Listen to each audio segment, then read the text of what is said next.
what we're redesigning, but I do think it's really helpful exercise to kind of think about how you're spending your money and your time. And if you were going to start from scratch, is there anything that would be different? Because we do put ourselves like on these paths and we just sort of assume that like, okay, well, we figured that decision out and now we're going to do it for the next couple decades, but we want to be careful not to do that. So I guess in a way, everything, and that doesn't mean I'm planning to change everything at all, just that I think it's really important to just look at our global situation with fresh eyes every so often.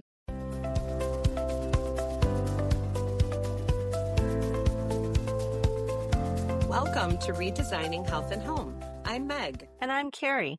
We love creating beautiful, functional spaces and living healthy, vibrant lives. So join us as we chat about simple, practical ways to take care of your body, mind, and your home. Whether it's fitness tips, home decor ideas, or navigating those big life moments, we're here to share what works for us and what doesn't, with some encouragement along the way. Let's redesign this life together, one step, one room, and one habit at a time.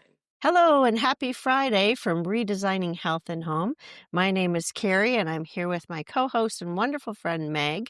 How are things with you, Meg? I'm really excited to be talking to you, Carrie. This weekend is really nice. You know, our kids arrived. I've been talking about that on our summer bucket list. They're working because it's work day. So it's just nice to have them in the presence of the house. And we did a couple lovely dinners and we went to an outdoor concert yesterday. Oh, wow. So the bucket list is going to get a lot of check marks over the next couple days. Even though they're working and busy, we are going to get a few of those really chunked in before, gosh, what are we, the last few weeks of summer here? Yes, it's crazy.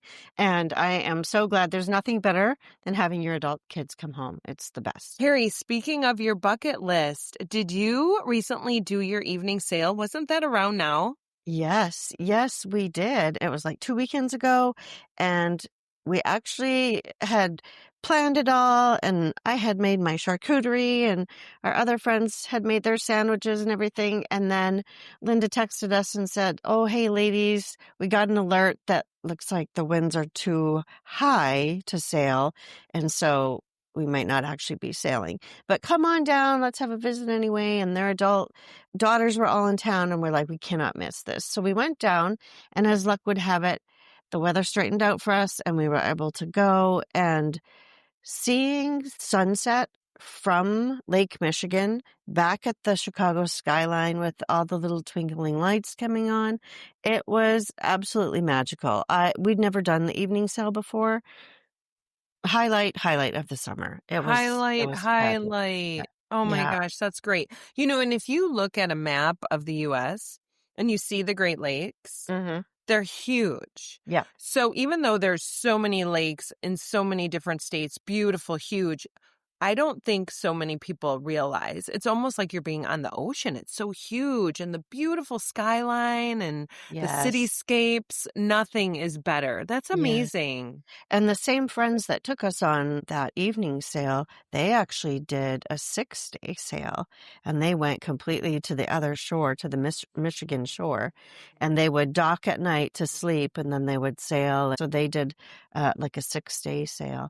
But I will tell you, my daughter and I tend to get a little motion sick pretty easily. Okay. And so we got on, and as much as the wind had gone down enough to sail, it was still pretty good. And we had some waves, you know, I'm guessing 3-4 feet at max, which apparently is nothing for Okay. sailors. So anyway, I see Jessica leaning over and reaching out the little bottle of Dramamine that's like right on the table where everybody can see it. And she takes one, and I was like, "What's that?" And she said, "Oh, that's for motion sickness. You should take some." And I was like, "Oh, I don't think I need that, you know." So she puts it back in. And then I'm sitting there thinking, but what if I do? Like, I don't want to wait till it's too late. And as we were kind of sitting there rocking, I was like, yeah, maybe it might not be the worst idea to take one of these. So I took a half because I was like, I don't want to be drowsy through it either. Right. But I was Okay. fine. You were So, fine. yeah. Does the boat go far out into the lake, or do you kind of stay close to the skyline, I guess? Yeah, so our sail was pretty short as far as sails go, and so we weren't out terribly far. And the highlight really was seeing the shoreline and the sunset. So no, we weren't terrifically far out compared to what you can be. Like you Yes. said, the lake is huge. So, but it was very fun, and That's we came amazing. back and all shared our food and drinks and visit, and yeah, and it was a Sunday evening.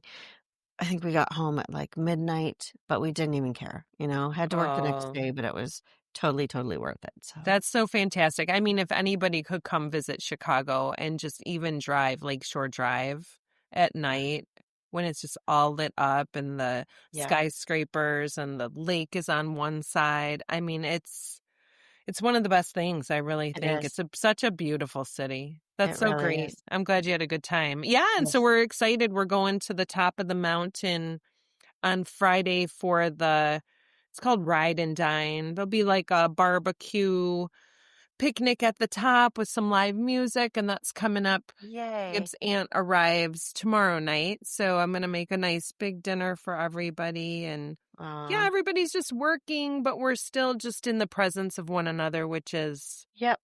That's what it's about. the best, the It best. Well, is I'm the excited best. about today's episode. Yes, for sure. You have quite a wonderful interview coming up. I had the privilege of already listening to it. And so Meg invited Sarah Hart-Unger on for an interview. And Sarah, my goodness, she is a busy lady and so amazing. I won't go into too much detail about it. I'll let Meg tell you all about Sarah, but she is a planner extraordinaire. She's really got some fantastic ideas. I know you're briefly going to touch on quintiles, which I'd never heard of before, breaking your year into 5 pieces instead of kind of quarters as we normally think.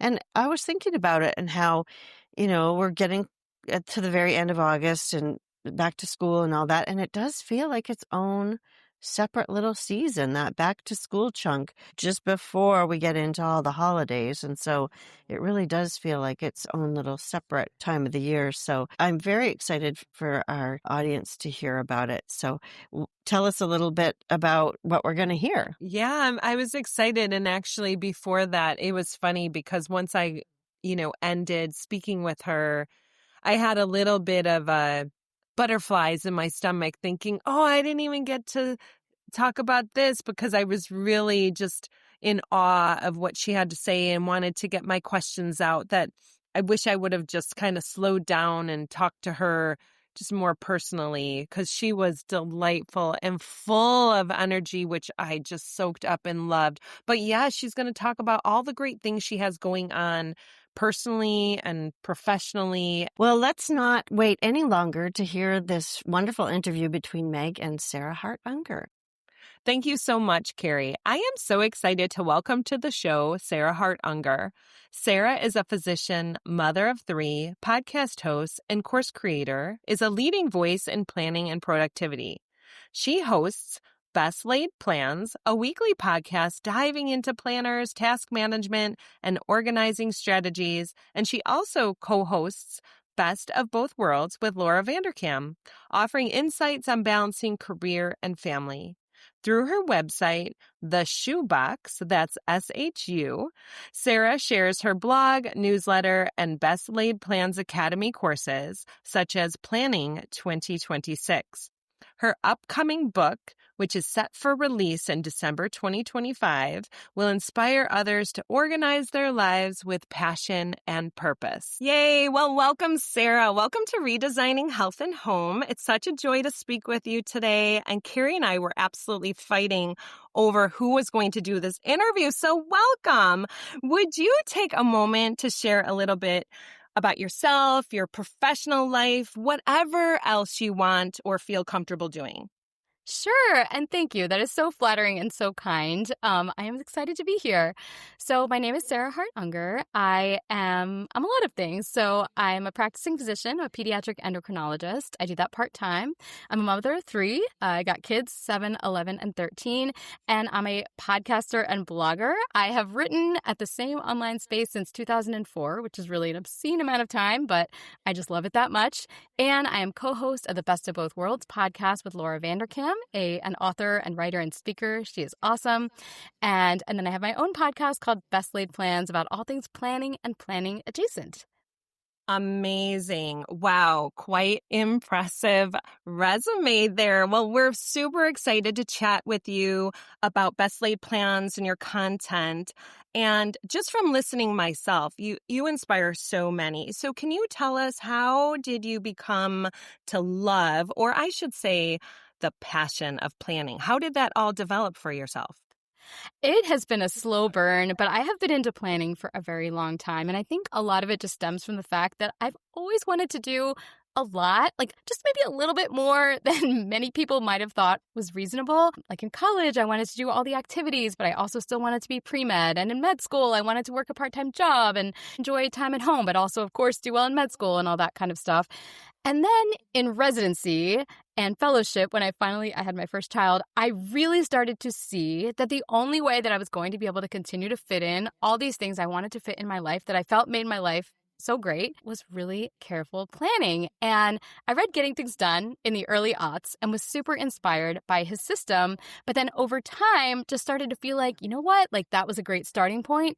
But I want to develop my own system. And also I want to develop a system that I think is maybe a little more female-centric and that kind of fits this modern age. And I just kind of became obsessed with all the techniques that would maybe allow oneself to figure out how they can fit more of what they feel like makes life meaningful into their lives. And I don't know. I loved planners. I started doing planner reviews. I felt like people were really interested in some of that content. I mean, I had been writing online, just sharing parts about my life for many, many years, but it seemed like that was an area where people were like, ooh, I want to learn more about that planner, or like, wait, when do you do your weekly planning? And so I really started to get even more specific about my thinking about these techniques. And then it turned into a podcast. In 2020, there wasn't that much else to do, and I just needed something very light and very fun, so I started the Best Laid Plans podcast thinking, okay, I'm going to do like a lot of planner reviews. We'll talk about different types of paper, like we all need a distraction. But then very quickly, I realized that like I was also very passionate about how people can use different planning tools in their lives, whether they're digital or paper. I started thinking even more about systems, and yeah, it just kind of grew from there. That is outstanding. Super driven from the get-go and still doing so. Now, you mentioned systems a couple times, and you're not the traditional seasons or quarters. What do you do? That's very interesting. It cracks me up that I have lots of systems, but the one that everybody remembers is the quintiles, and I'm so happy. I am so happy to be known for that because, you know, every so often you just think of something and it just resonates because it was like missing from the dialogue, from the vocabulary. And what quintiles are, they're not a description of how I plan in general, but they are how I've decided that is one really helpful way for some of us to divide up the year. And I say some of us because it tends to be mostly for people who have kids or are embedded into the academic calendar in some way, maybe professionally, maybe they're in school themselves. But I really enjoy planning in seasons in 5 pieces of the year. Quintile 1, I've defined as January 1st till about the start of spring break. Now, I could have kind of used Quintile 1 as January 1st till the end of the school year, but that honestly just felt too long to be one season. And I feel like April and May have this like special, I don't know, extra slightly frenetic energy, especially for school age kids. So that became quintile 2. So spring break to the end of the school year. Summer has its own feel. I mean, as we're recording this, it's still summer, but maybe when it's airing, it's fall. But we all know there's like summer has its own feeling, often its own schedule, its own rhythms, etc. And then back to school hits and everything changes again. And so for me, that's quintile 4, the back to school season. I live in South Florida, so it's not really fall. Our back to school is early August, early to mid-August, but definitely a very special season, one of more productive energy compared to summer.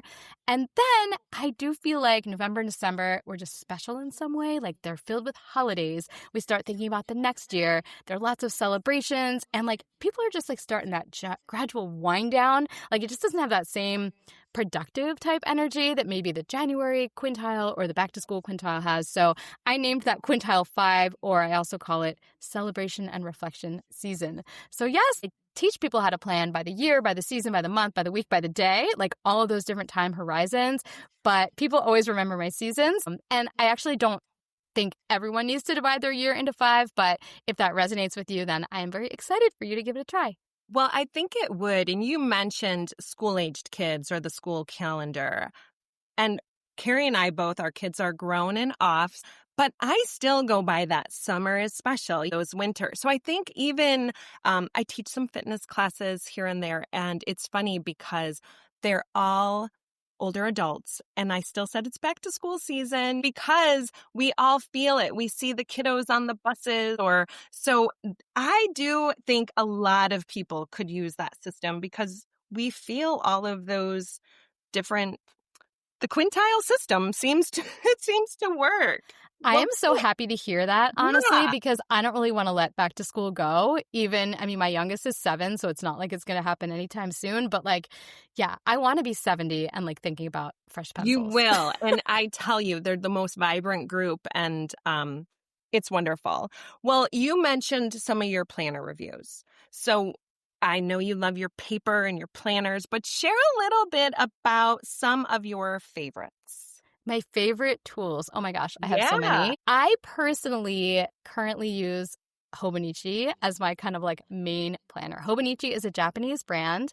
They do releases every January and every April, and those releases are kind of come out in ceremonious fashion every fall. They have fun covers, and some of their planners have daily, weekly, and monthly spreads all in the same book. They use very kind of thin paper to accommodate all of that, and I've found their products just work for me really, really well. But they're not by all means. There's so many other brands that I love. Just to name a few, Hemlock and Oak. They're a Canadian brand. They have a lot of layouts similar to Hobonichi, but much thicker paper. Erin Condren is an American brand that's been around for a long time with beautiful color designs and a lot of customization.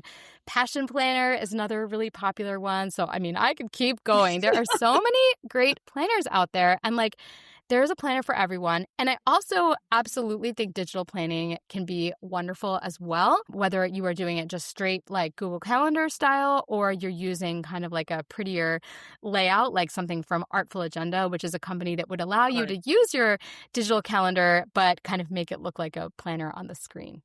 Beautiful. Okay, so speaking of that digital, when you were doing your residency med school, was it all paper planner and it's evolved a little bit? Or are you still, I know you love the paper and pens and stuff.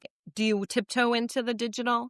I use digital for some things. I was laughing about med school because I did graduate med school in 2007. So it's not I'm getting old, and it's not like we had some amazing apps to use back then. The iPhone was barely in existence. Yeah. But I use mostly paper for my own personal stuff, but I definitely use digital a ton as a reference. And I love to use digital for my digital filing cabinet and information. So all of my podcast stuff is stored in digital. All of my travel plans, any document that I need to keep. I do have a paper filing cabinet for some tax stuff, but in general, a lot of my reference stuff is all digital. And I like the platform Apple Notes. Certainly you could use Notion, or you could use OneNote, or any number of apps for this kind of thing. But I love my Apple Notes just because it's so simple and accessible on the iPhone.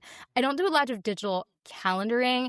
That might change as my kids get older, because if it's their preference to do that and I want everything in one place, at some point I may have to succumb.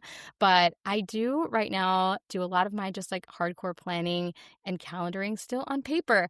And I guess one thing I do like to note, because sometimes people are like, well, do you really have a lot going on if you can fit everything on paper, is number one, the Hobonichi has a lot of space. You can fit a lot of data in that thing. And number two, yeah, I guess a lot of times it can just be the most frictionless way to just throw your, you're not opening an app, you're not unlocking your phone, you're just it's just simple and it's there. So I think for the right person, it is doable. And the other caveat to that, though, is that I'm a physician, and all of our clinical stuff is in an electronic medical record. So it's not like I have work meetings that I need to track. It's all patient appointments and stuff. And that's all electronic because, of course, it has to be. So by nature, I'm hybrid, as most people. Even if you're completely paper-based, you're probably actually hybrid at this point. Hybrid. Okay. And then your mix of your professional life as far as being a physician to being a creator, is it a third, 2/3? And how has that worked? How has that worked for your new planning system? Are you totally different in planning with now that you're being kind of tiptoeing more into your creative work?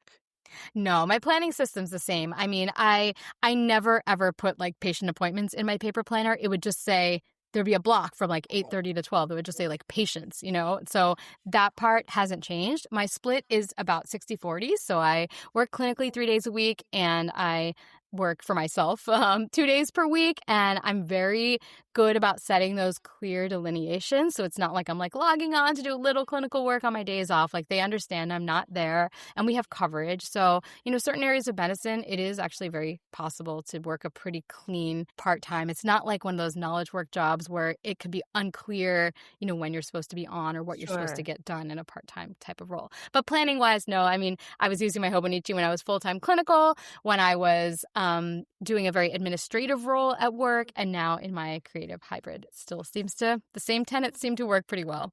Fabulous. Now, Best Laid Plans has some very exciting events, courses. How has that developed and how is that going? Yeah, it's been so much fun. So I can't remember what came first. I decided that I was teaching all of these different types of like planning knowledge, like teaching somebody how to plan a week or how to plan a month. But I didn't have a resource where I put everything together. And I decided that one of the best ways in order to provide that for people in a format where they could like refer to it and truly get a body of knowledge out of it and feel supported along the way would be to open up an online course. I kind of did it as an experiment back in 2022 or 2020, 2023, I think, is when I launched the first one. And Best Laid Plans Academy was born. It's a 7-week course. I'm actually in the process of revamping it. I've done it 5 rounds now. And there's certain things that I'm like, I can see where I can make this even better. So I'm like working on version 2.0. But that course is like a kind of a medium-sized group course where people have very specific lessons that we talk through each week and then little specialty sessions. And by the end, my hope is that people develop their own methods for daily, weekly, monthly, seasonal, and yearly planning and just generally feel like they have more control over their time at every level. And it was great. Like people seem to really enjoy it. People sent me success stories, so I continue to do it. And that's been so much fun. And then I've kind of added in some other things. And the first thing I added was that I wanted to do a live planning meetup.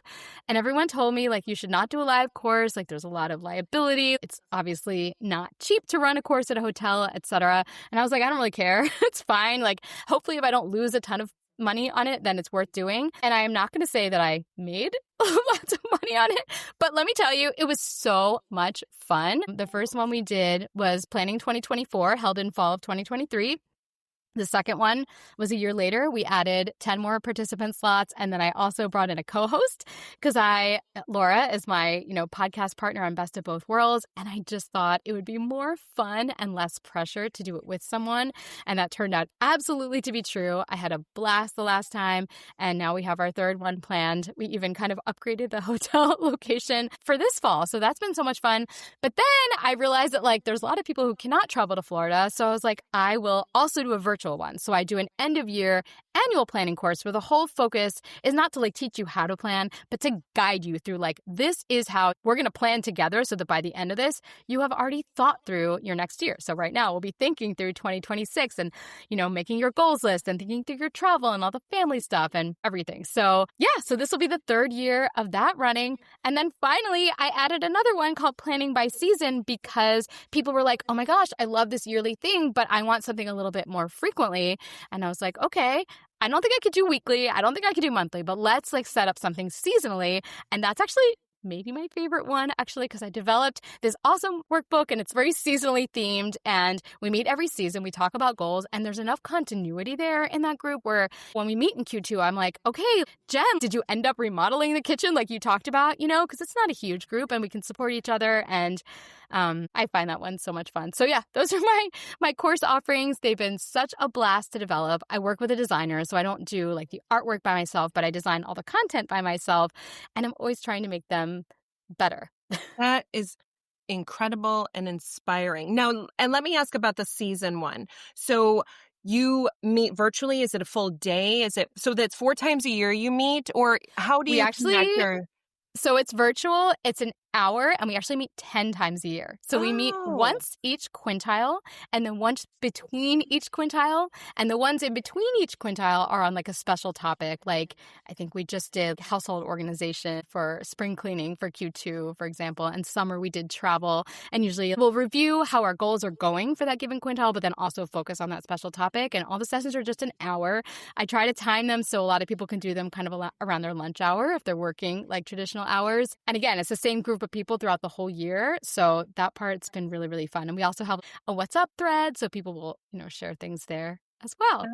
that's amazing. You're a physician. You're a mom. You're creating. You are, oh my gosh, you are doing so much. And it is inspiring me 1,000%. So amazing. And I hope to join one of these courses someday. Oh, you totally should. Yeah. I don't know. I feel like people have to not be afraid to try things. And I spoke to other people doing some similar things, and they were like, just pilot it and see what works and ask people and ask for feedback. And then you make next round better. But I think a lot of women kind of stop themselves because they're aiming for perfection. And this is not to be like, oh, my stuff is, mediocre. Like I try really hard to make it as best as I can, but none of us are perfect.